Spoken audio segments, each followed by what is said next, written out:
तारीख 23/10/1991 પૂજ્ય ભાઈ શ્રી શશીભાઈ દ્વારા ગ્વાલિયરમાં થયેલ તત્વચર્ચા સળંગ નંબર 8 મૂળ કેસેટમાં ડિસ્ટર્બન્સ છે.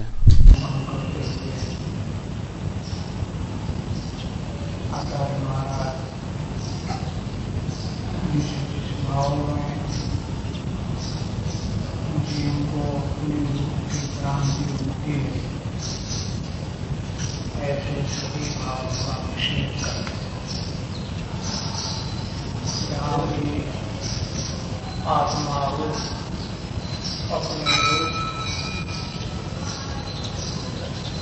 भ्रांतिग्रस्त होने का मालूम पड़ता है,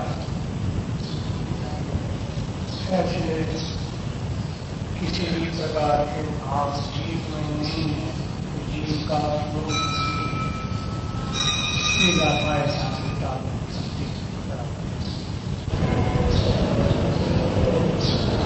लोकलु सावधाना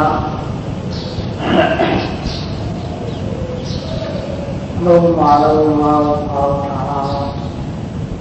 नो हृष्ट भाव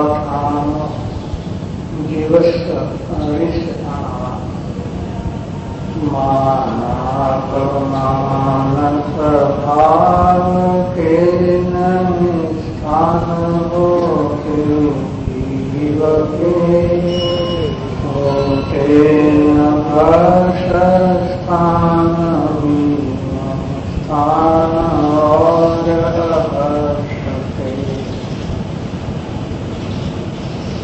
पर्याप्त जीव को वास्तव में स्वभाव स्थान नहीं है. जीव को वास्तव में स्वभाव स्थान माने विभाव स्वभाव के स्थान नहीं है, अपने स्वभाव के स्थान नहीं है, ऐसा यहाँ नहीं है. विभाव स्वभाव के जितने जितने स्थान हैं उनमें से किसी भी एक स्थान जीव को नहीं होता. एक भी प्रकार का विभाव स्थान जीव को नहीं है. विभाव कितने हैं? असंख्य प्रकार के हैं. और विभाव इसलिए उनको कहते हैं, आत्मा के भाव होते हुए भी उसको विभाव इसलिए कहते हैं कि आत्म स्वभाव से विरुद्ध है, इसलिए उनको विभाव स्थान कहने में इसकी जाति और आत्मा की स्वभाव जाति परस्पर विरुद्ध जाति है. इनके एक स्थान भी जीव को नहीं है. मान अपमान भाव के स्थान नहीं है. किसी भी प्रकार का मान मिलता है. बहुत से दर्जे हैं इसमें भी, आगे वाली कुर्सी, बाजू वाली कुर्सी, पीछे वाली कुर्सी. अपमान के भी दर्जे हैं, मान के भी बहुत दर्जे हैं.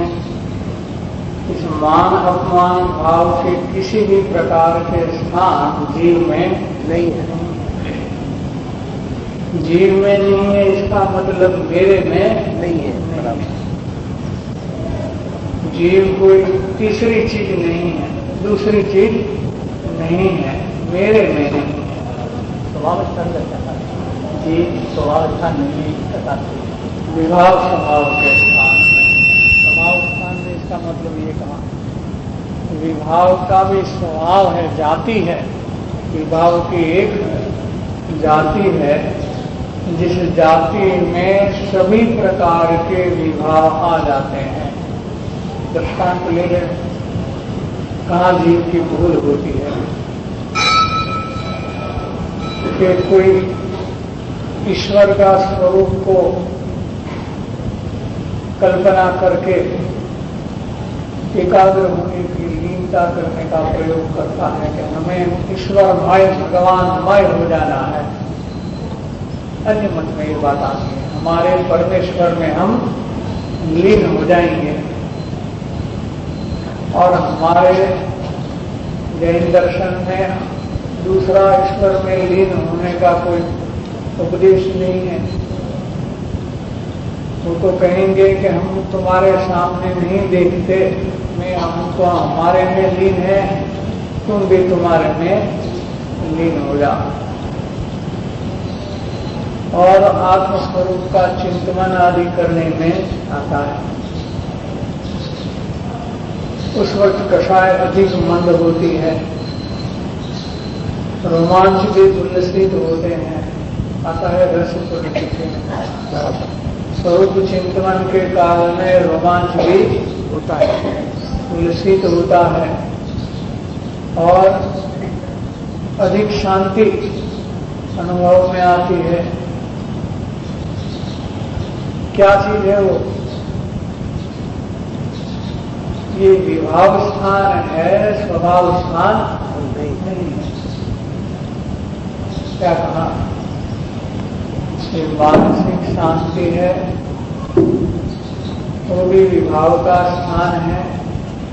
चाहे किसी ईश्वर का, भगवान का स्मरण करे या आत्म स्वरूप का स्मरण करे, कुछ भी करे,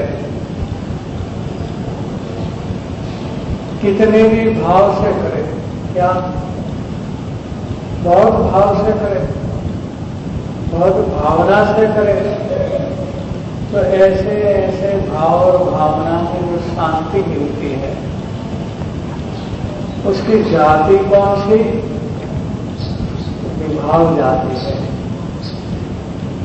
और जो लोग जीव के स्वभाव को नहीं जानते, वे विभाव को अपना स्वभाव यहाँ पर मान लेते हैं और मानते हैं कि हमें आत्मा की शांति मिल गई। और ऐसी शांति की उपासना वो बार बार करने लगते हैं। तो ऐसी उपासना करने लगने वालों, जो भी हैं लगने वाले, किसकी उपासना कर रहे हैं? विभाव की उपासना कर रहे हैं। इसलिए प्रारंभ में आचार्य महाराज ने यहाँ से चालू किया। भगवान कुलकुंद आचार्य देव निषेधात्मक बहुत सी बातें भेद प्रभेद का निषेध करेंगे। उसमें सबसे पहले विभाव स्वभाव का निषेध किया है। तो विभाव स्वभाव जीव के स्वरूप में नहीं है, मेरे स्वरूप से के बाह्य है, मैं इससे शून्य हूं, मेरे में इन भावों से रहित हूं।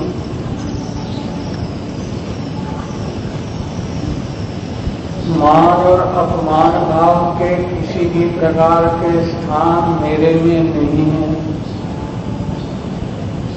हर्ष भाव के स्थान भी मेरे में नहीं है, क्योंकि हर्ष तो तब होता है कुछ अपनी इच्छा के अनुकूल चीज की प्राप्ति होती है। हर्ष कब होता है? व्यापारी व्यापार करता है। दिवाली में आजकल तो मार्च एंडिंग हो गया, अपना बैलेंस शीट निकालता है,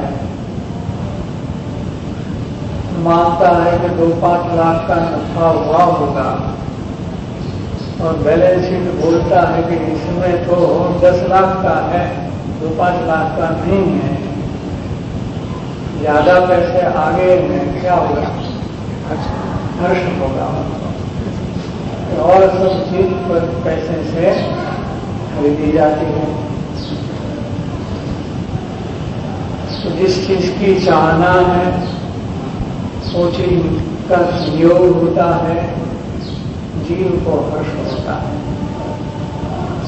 आचार्य भगवान कहते हैं कि इस अपने कल्पित इष्ट पदार्थ, कैसे हैं? कल्पित इष्ट पदार्थ है, उसका संयोग हुआ, लेकिन तेरे में तो कुछ नहीं हुआ। अपने ज्ञान से, अपने ज्ञान में देखे, स्वभाव में देखे, तो एक परमाणु भी आत्मा को नहीं मिला है। एक परमाणु आत्मा को नहीं मिला है। जब कोई चीज आत्मा को कभी मिल ही नहीं सकती तो हर्ष किस बात का। ऐसे ही अहर्ष के स्थान, दुख के स्थान जीव को नहीं है, क्योंकि आत्मा की जो गुण संपत्ति है उस गुण संपत्ति में से कुछ भी जाने वाला नहीं है। आत्मा में से जो आत्म स्वभाव है उसमें से थोड़ी भी कमी होने वाली नहीं है। हम स्वरूप से परिपूर्ण है और हमारी परिपूर्णता में कभी कमी नहीं होती। न कमी होती है न वैसी होती है। कमी वैसी हो ही नहीं सकती। इसलिए आत्मा को हर्ष और अहर्ष के किसी भी प्रकार के स्थान होते ही नहीं है। ये सिर्फ शब्दों का अर्थघटन ही नहीं करना है हमें। स्वाध्याय के काल में सिर्फ शब्दार्थ ही नहीं करना है कि आचार्य महाराज के इन शब्दों के ऐसे अर्थ होते हैं, यही परिभाषा है, ये इनका सही अर्थ है, ये गलत अर्थ है, उतना ही नहीं स्वाध्याय करना। लेकिन ये जो शब्द पड़े हैं इनका वाच्य है अपना शुद्ध स्वभाव। शुद्ध भाव मैंने शुद्ध स्वभाव, उस वाच्य तक हमें पहुंचना है। अनादि से हमारे शुद्ध स्वभाव में हमने कभी अपनत्व नहीं किया। जो अपना नहीं है वहाँ ही अपनत्व करते रहे और दुखी होते रहे। इसका फल तो ये आया, नतीजा वो आया कि हम दुखी हुए हैं, बहुत दुखी हुए हैं। तब इस प्रकार के दुख से छूटना हो तो जो अनंत सुख धाम है, ऐसा है अनंत सुख का धाम है, उसमें अपनत्व करे, अपने सुख को प्रकट करें, तो एक ही दुख का अभाव करने का इलाज है और कोई इलाज नहीं। दिखता नहीं है, दिखता नहीं, देखते नहीं है इसलिए नहीं दिखता है। सामने चीज हो चक्षुन्द्रिय से देखने में आता है बहुत ही बड़ा। सामने हो और आंख बंद करके बैठे और बंद करके बोले कि हमें कुछ नहीं दिखता है, क्या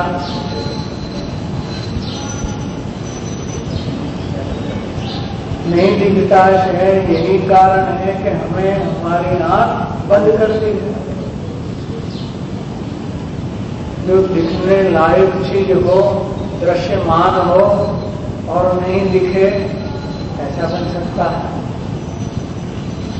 फिर भी यह बात सही है कि हम लोग देखने की कुछ चाहना रखते हुए इधर बैठे हैं और नहीं दिख रहा है।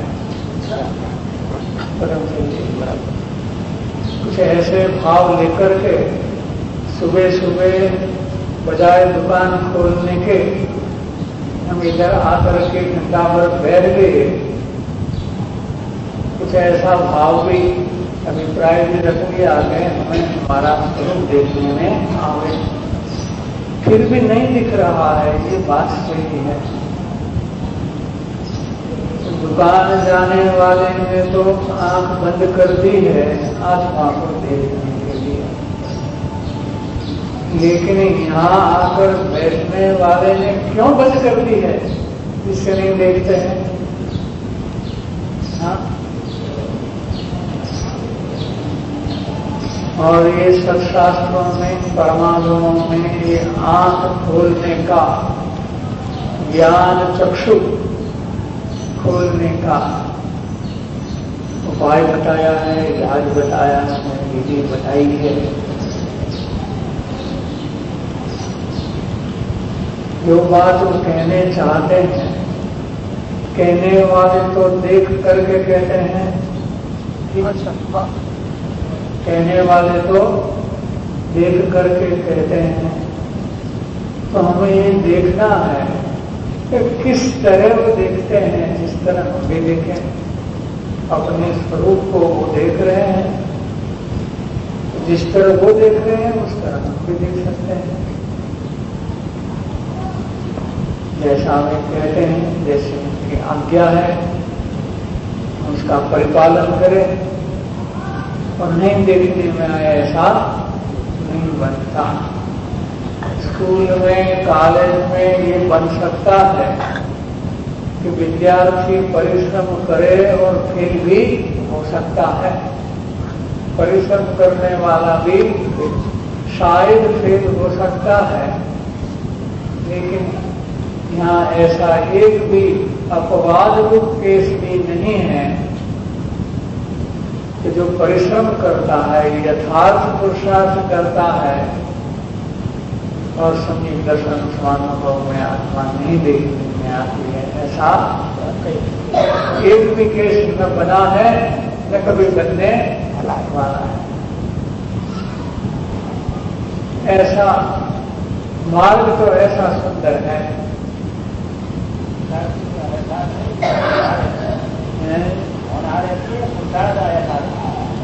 पुरुषार्थ क्या यथार्थ है। होनहार को क्या हम जानते हैं तो सर्वज्ञ नहीं है, फिर इस बात पर हमारा ध्यान क्यों ले जाए। हाँ, हमें भूख लगी हो, तृषा लगी हो और वहां भी होनहार को हम ले ले तो यहाँ भी लेना ठीक है। वहां तो प्रयत्न करते हैं, पर उधर प्रयत्न नहीं इधर करना है तो होनहार को आगे कर देते हैं। ये उचित नहीं है, अनुचित है, सरासर अनुचित है। सबसे पहली बात ही यही है कि हमें आत्मिक सुख की जरूरत है कि नहीं है। क्या रुचि का संबंध सीधा डायरेक्ट जरूरत से होता है। जिसको खरी जरूरत हो और पुरुषार्थ नहीं चले, बनी नहीं सकता। वीर्य गुण जरूरत की दिशा में काम करता है। वीर्य गुण हमेशा हमेशा परिणमन रूप है, सदा ही परिणमन रूप है। एक समय में इसका परिणमन पुरुषार्थ का किसी को बंद होता ही नहीं। लेकिन पुरुषार्थ कहाँ होता है कि जिसको जिसकी जरूरत है वहां होता है। देखो बात सत्य है कि नहीं है कि जिसको जिसकी जरूरत है वहां पुरुषार्थ को किए बिना कर ही नहीं सकता।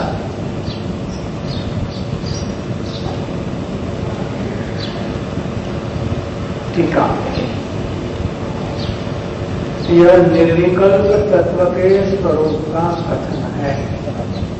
जो गाथा है तो निर्विकल्प तत्व के स्वरूप का कथन करती है।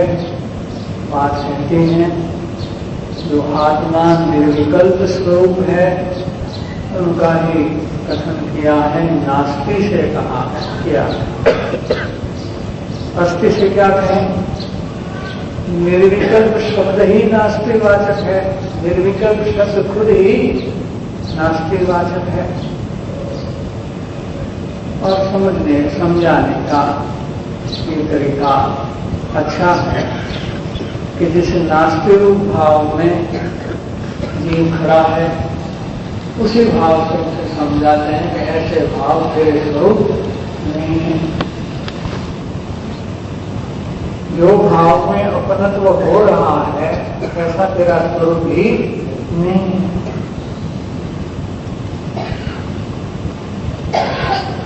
त्रिकाल निरुपाधि जिसका स्वरूप है, कैसा है जीव का स्वरूप? त्रिकाल निरुपाधि, एक समय भी इसमें उपाधि नहीं देखी जाती।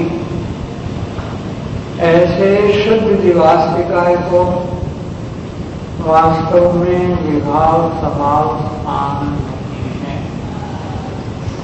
शुद्ध जीवास्तिकाय त्रिकाल निरुपाधि स्वरूप होने से किसी भी प्रकार के विभाव की उपाधि की पहुंच स्वभाव तक नहीं होती। कहेंगे तो सही कि अवस्था में तो उपाधि है, संसारी जीव की अवस्था में तो उपाधि है।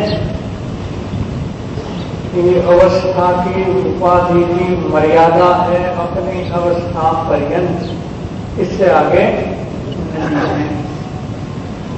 और जो शुद्ध जीवास्तिकाय है वहां ऐसी पर्यायों की पहुंच नहीं है।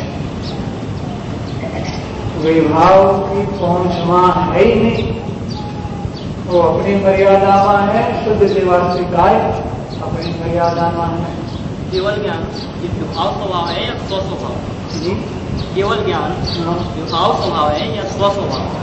ये विभाव स्वभाव है। नियम सार के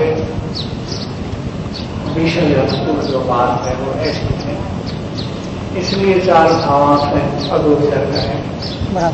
अगली गाथा में वो बात आ चुकी है कि क्षायी भाव से भी अगोचर है। तो केवल ज्ञान भी क्षायी भाव है, इसलिए नहीं लेने लायक नहीं है। दृष्टि में लेने लायक नहीं है। केवल ज्ञान की श्रद्धा नहीं की जाती। अच्छा, क्या सम्यक श्रद्धा का विषय केवल ज्ञान नहीं होता, ऐसी बात है। सिर्फ स्वभाव की ही श्रद्धा होती है, स्वभाव से अतिरिक्त कुछ भी भाव में, चारों भाव में किसी की श्रद्धा नहीं की जाती। कहीं कहीं सम्यक दर्शन को, सम्यक ज्ञान को, सम्यक चारित्र को भी स्वभाव कहा है, नहीं केवल ज्ञान को भी स्वभाव कहा है। नहीं कहा है तो बात नहीं है, लेकिन यहां ये विविक्षा नहीं चल रही है। विविक्षा मैंने जो कहने का दृष्टिकोण है, इस बात में जिस दृष्टिकोण से कहने में आता है, इस बात को इस दृष्टिकोण से समझनी चाहिए। जब भी कहने वाले की बात अच्छी तरह समझ सकते हैं, वरना नहीं समझ सकते। इसलिए तो कहते हैं कि ये बातें हो रही हैं कि ज्ञानियों की, आचार्यों की, धर्मात्माओं की हो रही है, मुमुक्ष की नहीं। प्राणी मात्र के लिए उपादेय जो नहीं है क्या है? तो प्राणी मात्र के लिए उपाधि है, लेकिन जिस ढंग से ये बात चल रही है उसमें आचार्य भगवान ने सारा ग्रंथ अपने स्वरूप की भावना, अपनी भूमिका के अनुकूल जो भावना है, ऐसी भावना को प्रदर्शित की भावना आई है। हम भी ऐसी भावना पा सकते हैं। ऐसा नहीं है कि इसके स्वाध्याय के माध्यम से हम भावना नहीं पा सके, लेकिन उसमें कहीं भी चूक हो गई, गलती हो गई तो परिस्थिति बिल्कुल उल्टी हो जाएगी। थोड़ी भी चूक हो गई तो परिस्थिति सारी उल्टी हो जाएगी। क्योंकि ये स्वरूप है, ये दृष्टि का विषय है। स्वरूप है, ये दृष्टि का विषय है। और दृष्टि का विषयभूत जो स्वरूप है उसकी भावना से आचार्य महाराज स्वरूप में अधिक स्थिरता करना चाहते हैं, अपनी स्थिरता बढ़ाने चाहते हैं, इसलिए उन्होंने इस ग्रंथ की रचना की। इसी कक्षा को, इसी कोटि को, उसी स्तर को हम लक्ष्य में रख करके स्वाध्याय करें। कि बात तो इस तरह से चल रही है। अब इस बात जो चल रही है और उदय के कारण हमारे सामने भी आई है इस वक्त, तो हमें इसका लाभ, हम इसका लाभ कैसे उठा सके, किस तरह से उठा सके, ये हमारा दृष्टिकोण होना चाहिए। जब भी तो हम इसका स्वाध्याय का सही लाभ उठा सके। जी, मुमुक्षु के लिए इसलिए नहीं है कि जिन मुमुक्षु ने स्वरूप देखा ही नहीं तो उसकी भावना कैसे बनेगी बिना देखना करने, तो भावना कैसे? जो चीज ज्ञान में आई है, आचार्य महाराज को और टीकाकार महाराज को तो ज्ञान में आई है, वो अपने ज्ञान में उस भाव को स्वधान में अपने स्वरूप को लेकर के अधिक स्थिर होने के पुरुषार्थ में इस सभी का निषेध करते हैं। बात यहां से चली है कि केवल ज्ञान विभाव स्वभाव है या स्वभाव स्वभाव, इसलिए ये बात चली। स्पष्टीकरण देने का यही प्रयोजन है कि जब केवल ज्ञान विभाव स्वभाव है और यहाँ पर किसका भी निषेध है, पर हम कहाँ खड़े हैं? हमें तो चतुर्थ गुण स्थान की जो स्थिति है उसके भी लालच रहते हैं कि हमें कब सम्यक दर्शन हो, हम कहें कब मोक्ष मार्ग में आ जाए, तो बात तो कोई अनुकूल नहीं पड़ेगी। और मूल स्वरूप को पहचान करना है तो ये प्रकरण ही नहीं है। मोक्ष को तो क्या है, अपने स्वरूप की पहले पहचान करनी है, तो ये बात प्रकरण ही करनी है, पहचान करनी है। पहचान करने का प्रकरण नहीं है, मूल स्वरूप का प्रकरण है, लेकिन पहचान कैसे करे वो प्रकरण नहीं है। क्या दो बात नहीं, मूल स्वरूप कहा है लेकिन उसकी पहचान कैसे की जाए वो बात इस शास्त्र में नहीं है। क्यों नहीं है कि आचार्य महाराज को पहचान नहीं करनी है, यहाँ पर अपने स्वरूप जो पहचाना हुआ है, अनुभूत हुआ है, उसमें अधिक स्थिर करने के लिए वो प्रयास कर रहे हैं। यही प्रकरण चल रहा है।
निश्चय आप सांस में आने में कोई देर लगेगी नहीं,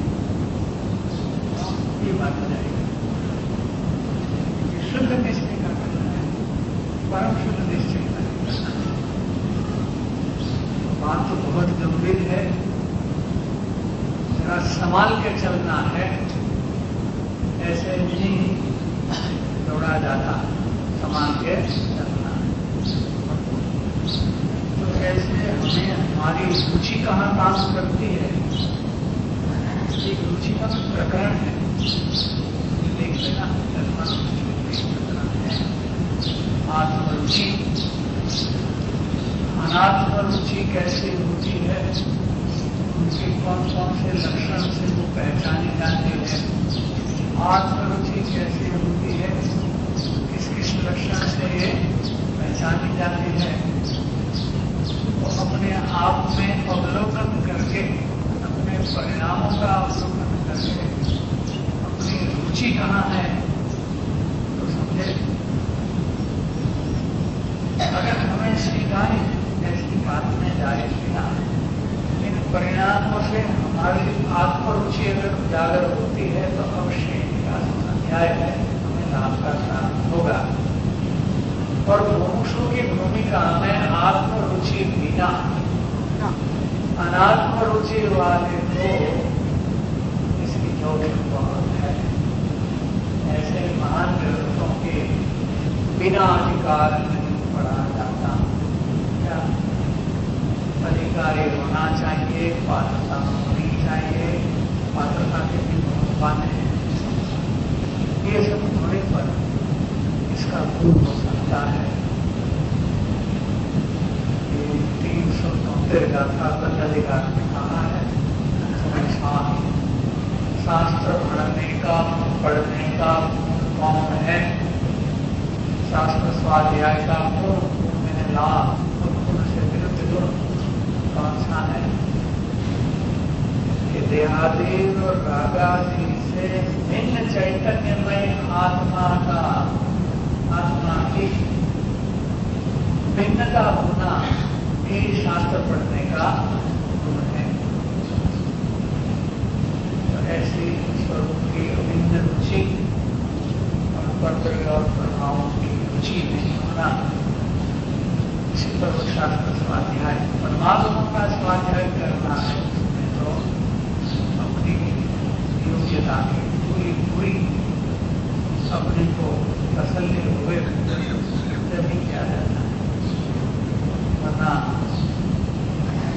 व्यापार करेंगे मुनाफा के लिए तब हो जाएगा। बहुत गंभीर चीज है, बात चली है। हीरे से भी अधिक मूल्यवान चीज का व्यापार है, कहीं थोड़ा आगे पीछे हो जाएगा अपने अभिप्राय में या अनुमोदन में, तत्व की हत्या हो जाएगी, खत्म हो जाएगा जी, बात हो जाएगी। थोड़ा भी आगे पीछे नहीं होना चाहिए। इसलिए तो मात्र मुमुक्षु श्री गुरु के चरण में बैठकर ही अपना हित करना चाहते हैं। यही सही उपाय है कि हम रोगी है, डॉक्टर के बिना हमारा ग्रंथों से कोई इलाज होने वाला रोग होता है, बड़ा कैंसर जैसा कोई किताबें पढ़ने में बैठ जाता है, मरीज क्या उसको फौरन डॉक्टर के पास चला जाना चाहिए। यही भाव सबसे पहले आता है, और यही भाव आना यही एक पात्रता का लक्षण है। योग नहीं है ऐसा हमने क्यों मान रखा है, देखने को नहीं आया, लेकिन हमारी तलाश कितनी, तलाश करते हुए नहीं देखने में आ रहे हैं या तलाश करने के बाद नहीं देखने में आ रहे हैं, ये तो सवाल है कि नहीं। मानव की तलाश करने पर भी नहीं देखने में आ रहे हैं, तो हमारी तलाश जारी रखें यहाँ फुल पॉइंट रख दे, पूर्ण विराम कर दे हम यहाँ पर कि हमें तो तलाश कर दी नहीं मिल रहे हैं, चलो मालूम पढ़ो, पढ़ते जाओ। कोई मरीज ऐसा कहेगा कि कैंसर का डॉक्टर कोई इलाज भी नहीं प्रसिद्ध हुआ है विश्व में, जाहिर बात है, और डॉक्टर भी इनके नहीं देखे जाते, चलो हमारे आखिरी दम तक तो प्रयत्न किए बिना बैठ रहने वाला नहीं है, इसका नाम जरूरत है। हम ऐसी बातें पर पूर्ण विराम रख देते हैं, इसका मतलब ये है कि हमें जरूरत साफ साफ बात है। गुरुदेव विराजमान हमने कितना संग किया, जितना हमने देहात के लिए हमारे दुकान का व्यवसाय का संग किया, हमारी अनुकूलता के लिए हमारे परिवार का संग किया, इसके लिए क्या देहात के लिए किया, क्या उतना आत्मार्थ के लिए ज्ञानी का संग किया हमने? देहात मुख्य है, हमें आत्मार्थ मुख्य नहीं है, तो आत्मा से मिलने वाली नहीं मिल सकती। पैसे के लिए तो अगर हमें कोई भी आसार दिखे तो हम अमेरिका चले जाएंगे, अमेरिका चले जाएंगे क्या? अफ्रीका के छोटे गांव में भी हमारे भारतवासी देखने में आते हैं, छोटे गांव में, जंगल में गांव है, वहां हमारे अफ्रीका के जंगल का एक देश बना, पैसे के लिए जाते हैं, कम खराब हो जाता है वहां। आत्मा के लिए उतनी तो कोई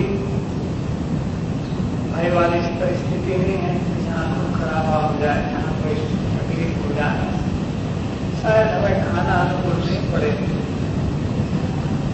शायद हमको कहीं दाल मिठाई वाली मिल जाएगी, गुड़ वाली मिल जाएगी, या कोई सब्जी मिलेगी, इतनी बात हो सकती है, इससे कोई तकलीफ वाली बात नहीं है। बात यही सबसे पहले बात देखनी है, काम खड़े हैं, फिर हमारे लायक जो बात है, हमारे अधिकार की हो, हमारे पात्रता की हो, उसे हम ग्रहण करें।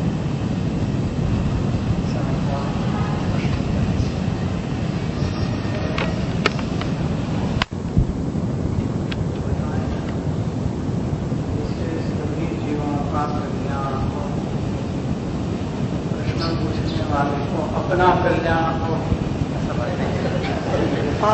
इसकी इतनी चिंता नहीं है, सभी का कल्याण हो। भावना तो अच्छी है, लेकिन पर उनको भी ऐसी होती है, लेकिन ये वास्तविकता कविता कल्याण हो जाए और ये संसार बिल्कुल बंद हो जाए, ऐसे होने वाला तो अपना कल्याण बाकी है। तीर्थंकर देव ने तो अपना कल्याण कर लिया था, कल्याण के मार्ग में आ चुके थे, बाद में भावना आई थी। मेरी बात है अपना कल्याण शीघ्र करना हो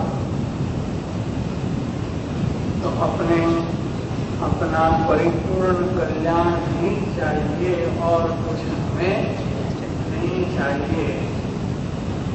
ऐसी परिस्थिति अपने आप में बुझाती है तो मार्ग सरल हो जाता है।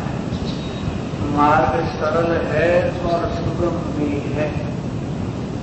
मार्ग तो एकदम सरल है, सुगम भी है। इसका यह सबूत है कि तिर्यंचों को भी पाया जाता है, इसलिए सरल और सुगम है। हम तो है बुद्धिमान मनुष्य,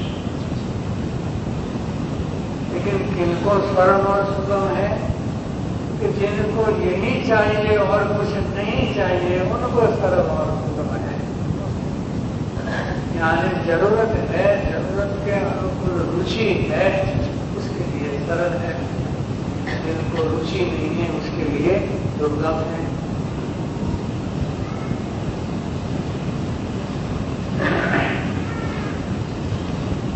अब श्वास करे तब सम्यक दर्शन प्रकट होगा,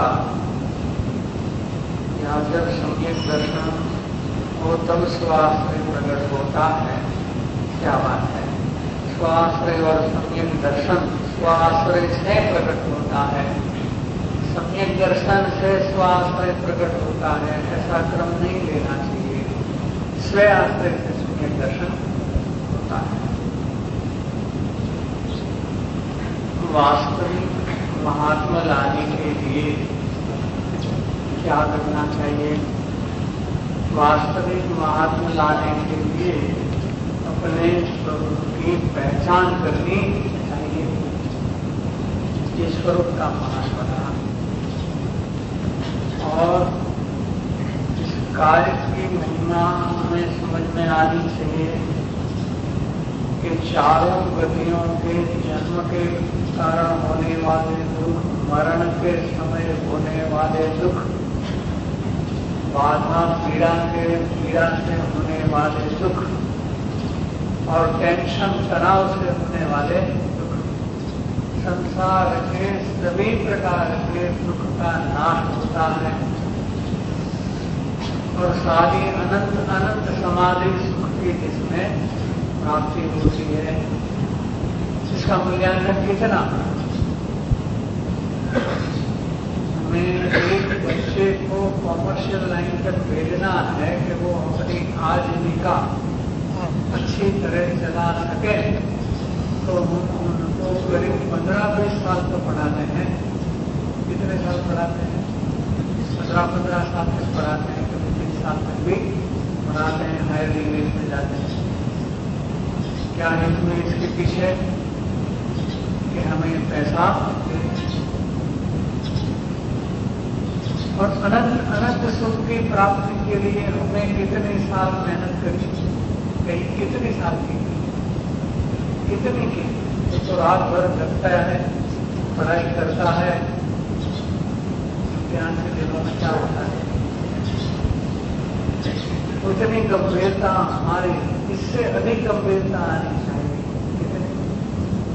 जितनी चिंता देह की है, देहार्थ की है, इससे अनंत गुणी चिंता आत्मा की जब होवे तब काम होने वाला है। इससे पहले कोई काम होने वाला नहीं है। हमारा तो बेकार है। इतनी महिमा समझ में आओ तो हमारे काम में यथार्थ रूप से लगे, तो करना यथार्थ रूप से नहीं लगेंगे। ऊपर ऊपर से तो अनंत बार मनुष्य भगवान ऊपर से तो चलेंगे। और आज भी जैनियों की बस्ती है, उसमें क्या हालत है, और हमारे मुमुक्षुओं की बस्ती है, उसमें भी क्या हालत है। गहराई में जाने वाले कितने? सारी बस्ती में 1% भी इनका विचार में नहीं आते, छानबीन नहीं करते, और जो भी छानबीन करते हैं उसमें 1-2% भी इसकी गहराई में नहीं जाते। यही हालत है। यही कारण है इसकी जो कीमत आनी चाहिए तो सही मूल्यांकन नहीं हुआ।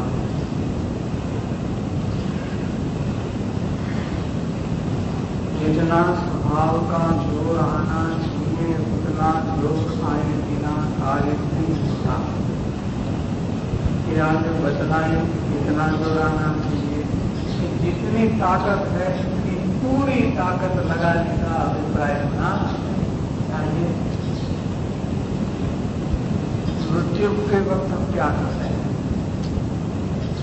जब कोई ऐसा रोग हो जाता है, थोड़ी भी 1 सेकंड में पसीना पसीना हो जाता है शरीर में, क्या होता है? सिर्फ पसीना ही होता है, हमारी समझ में आती है कि कोई हार्ट की तकलीफ होगी। हार्ट में दिखने में आता है, पसीना तो दिखने में आता है। हम आकाश पाताल एक करके बचना चाहते हैं, एक मृत्यु से। मैंने अभिप्राय पढ़ा है कि डॉक्टर ये कहेगा कि आजकल इसका इंजेक्शन है वो इधर नहीं मिलता, अमेरिका में मिलता है या लंदन में मिलता है, तो हम फॉरेन टेलीफोन को उठाएंगे, क्या करेंगे? कहीं से भी हमें नहीं मरना। ये तो अनंत जन्म मरण से बचने की बात है। क्या इससे अनंत गंभीरता आई है क्या? वहां तो जो वहां पुरुषार्थ और जोर कितना चलता है बचने के लिए कि अगर हमारे पास पैसा नहीं है तो कर्ज करके भी हम उसमें बच्चों की नहीं सोचते कि कर्ज कर लिया और आयु पूरा हो गया तो बच्चे की हालत क्या होगी, वो भी तो होगी। हमें मरना नहीं है। अच्छा है कि यहाँ से ड्राफ्ट निकाला नहीं जाता है, वरना तो ये हालत होगी कि ड्राफ्ट लेके जाएंगे यहाँ से। अच्छा मर जाएंगे।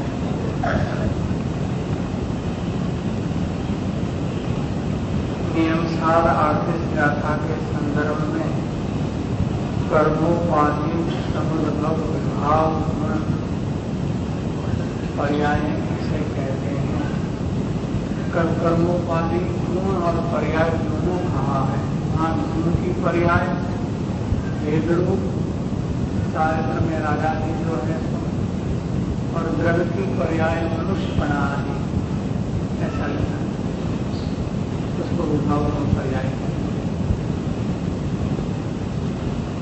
मुझ गुरुदेव की वाणी में आया कि राग द्रव्य में नहीं जाता, उसकी योग्यता द्रव्य में जाती है। क्या पर्याय की वह योग्यता शक्ति रूप है या अन्य रूप से? स्पष्ट करें। पर्याय की योग्यता परिणाम शक्ति रूप है, गुण शक्ति रूप नहीं। द्रव्य में शक्ति रूप अवश्य है, लेकिन ये पर्याय परिणाम शक्ति रूप है, द्रव्य शक्ति रूप नहीं है। शक्ति भी दो तरह की, पर्याय परिणाम शक्ति और गुण शक्ति, जिसको हम स्वभाव कहते हैं, जिसको हम गुण कहते हैं, वो अलग चीज है। और योग्यता शक्ति रूप द्रव्य में होती है, वो अलग है। और आपको सही मालूम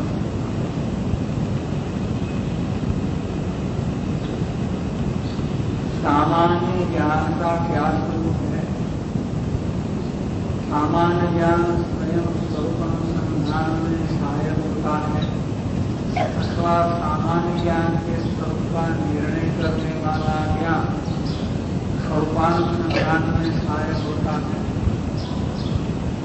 सामान्य ज्ञान से संबंधित विस्तृत चर्चा कौन से ग्रंथों में तथा पूज्य स्वामी जी के कौन से ग्रंथ में उपलब्ध है? ये सामान्य का विषय, सामान्य ज्ञान का विषय सारे समय सार में 15 ग्रंथा में आता है। सामान्य ज्ञान का आविर्भाव करके विश्व ज्ञान का तिरुभाव करना। इस गाथा पर के प्रवचन देख लेने। दूसरा 17 गाथा में सामान्य ज्ञान ऐसा शब्द नहीं दिया है, लेकिन ज्ञान सामान्य में वेदन होता है। वेदन और अनुभवन एक ही भाव के दो शब्द हैं, अलग अलग भाव एक ही है। इसलिए वहाँ ऐसा लिया है आचार्य महाराज ने कि आबाल गोपाल सभी को अनुभूति स्वरूप भगवान आत्मा अनुभव में आ रहा है। इसका मतलब यह है कि सामान्य ज्ञान आबाल गोपाल सभी को दृश्यमान है, और वेदन स्वरूप होने से उसका वेदन को मिटा नहीं सकते, तो होता ही रहता है। लेकिन उस पर लक्ष्य नहीं होने से और लक्ष्य दादाजी और दूसरे पदार्थ पर लक्ष्य होने से क्या भीतर में चल रहा है हमें पता नहीं चलता। तो दूसरी जगह में ये बात उस वजह से आई है जो वेदन के रूप में आई है। तो सामान्य ज्ञान को या वेदन रूप ज्ञान को और उसका अनुसंधान उतना ही है। प्रश्न बहुत अच्छा है, बढ़िया प्रश्न है कि उसमें अपना स्वयपना होना। वर्णावतार के 733 नंबर के वचनामृत में गुरुदेव कहते हैं कि स्वय रूप से अनुभव में आने वाला ज्ञान ही आत्मा है। क्या है? सामान्य ज्ञान भी है, सामान्य ज्ञान में ज्ञान वेदन भी है, लेकिन कमी इतनी है कि उसमें स्वयपना नहीं है। उतना बाकी है, स्वयपना नहीं। स्वयपना कोई अन्य जगह है, इसलिए वेदन प्रयोग हो जाता है। 733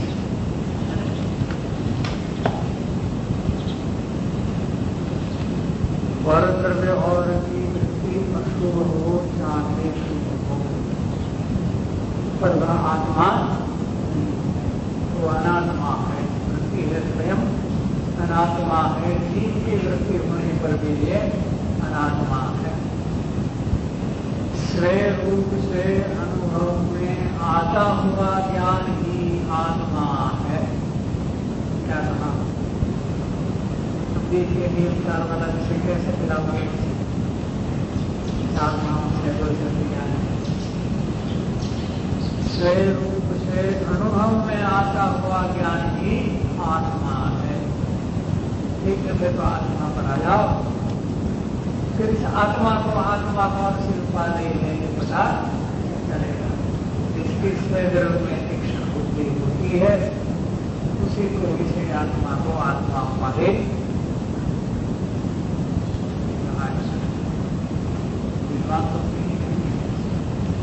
गुरुदेव ने कैसे कहा? स्वयं से अनुभव में आता हुआ ज्ञान को पर्याय है। अनुभव में क्या चीज आती है? पर्याय आती है, पर्याय। स्वयं रूप से अनुभव में आता हुआ ज्ञान को आत्मा कैसा कह दिया? पर ही आत्मा है ऐसा कहा। विसर्जन वचन प्रवचन है।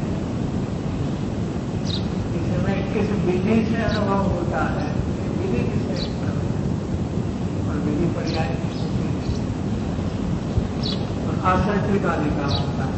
जब आश्रय प्रधान बातें आएंगी तो सभी पर्यायों का निषेध आ जाए। जब एक आश्रय के विषयभूत पदार्थ ज्ञान की है कैसा में विधि को तो समझे नहीं। आश्रय कैसे होगा? आश्रय में एक विधि है, कैसे होगा उसको तो समझे नहीं। और शब्द को शब्द पर हमारा जोर पछाड़ते हैं।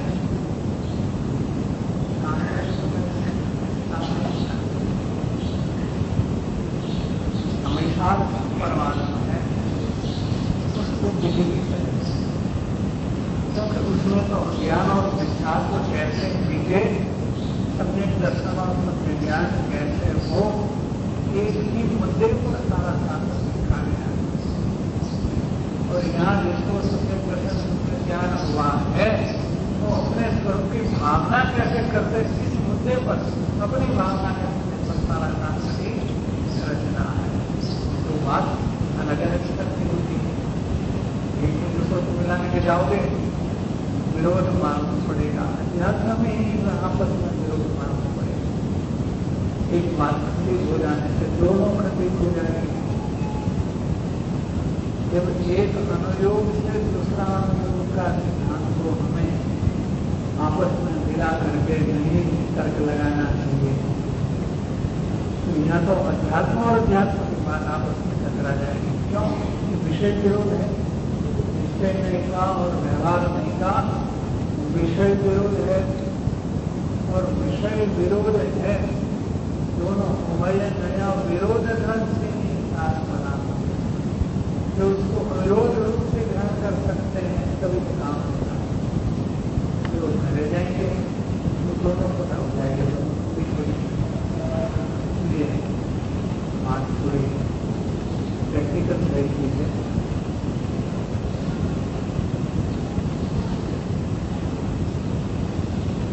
तो यहाँ से देख लेना और कोई उन्होंने चर्चा की है विषय में वर्तमान क्षेत्र में पहला प्रकरण है सुनिधि का, उसमें ये चर्चा